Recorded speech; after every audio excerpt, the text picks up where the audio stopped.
तर ह्या सरकारचं डोकं ठिकाण्यावर आहे का? अरे जर तुम्हाला जर देश सांभाळता जर येत नसेल तर द्या ना सोडून. कशासाठी एवढा हट्टास?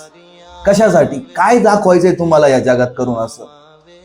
जर तुम्ही NEET ची एक्झाम जर व्यवस्थितपणे जर पार पाडू शकत नाही तर तुम्ही शंडच आहे ना.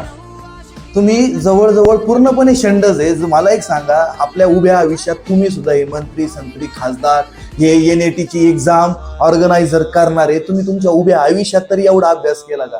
अरे ती लेकरं फक्त 2 वर्ष जेवढं आपण कधी वाचलं नाही ना तेवढं ते 2-3 वर्षात वाचून काढतात का? तर त्यांना पेपरला जायचं असतं आणि त्या पेपरमध्ये त्यांना टॉपर यायचं असतं, त्यांना त्यांच्या भविष्याचा प्लॅन करायचा असतो. तुम्ही काय करता? त्यांच्या प्लॅनवरती जाऊन मुतून येतात. मग जर तुम्हाला मुतायची एवढी जर घाण सवय आहे तर तुमच्या घरात मुता ना तुम्ही. त्या लेकरांच्या भविष्यावर कशाला मुतता? तुम्हाला जर एक्झाम जर व्यवस्थित घेताच येत नसेल, तुम्ही तर त्या पोरांच्या त्यांच्या चड्ड्यात हात घालून पाहतात ना की एकदम एक्झाम आम्ही नीट आणि क्लीन ठेवणार. पार तुम्ही AK-47 घेऊन त्या लहान पोरांसमोर बसलेले असतात, तुमची सेना सैन्य दल. मग आता तुमचं काय?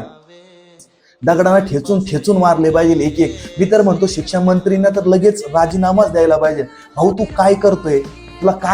तुला अशी काय खाज आहे शिक्षण मंत्रीची? जर तू ते पद व्यवस्थित सांभाळू शकत नाही, तुझे ऑफिसर तुझे अधिकारी जर तुझ्या हातात नाही तर तू कशाला शिक्षण मंत्री झाला रे? हा व्हिडिओ एवढा फॉरवर्ड आणि रिट्वीट करा की त्या सरकारला जाग आलीच पाहिजे की बाबा आता उठ कुंभकर्णाच्या अवलादीच्या आणि जागा हो. आणि आता बाहेर जे तू पसारा मांडून ठेवलाय ना तर त्याला साफ कर. आणि ह्या ज्या पोरांची जी भविष्याची वाटुळे आणि राख रांगोळी तू केली आहे ना रे बाबा, जा आणि त्या लेकरांना थोडासा तुझा खांदा दे.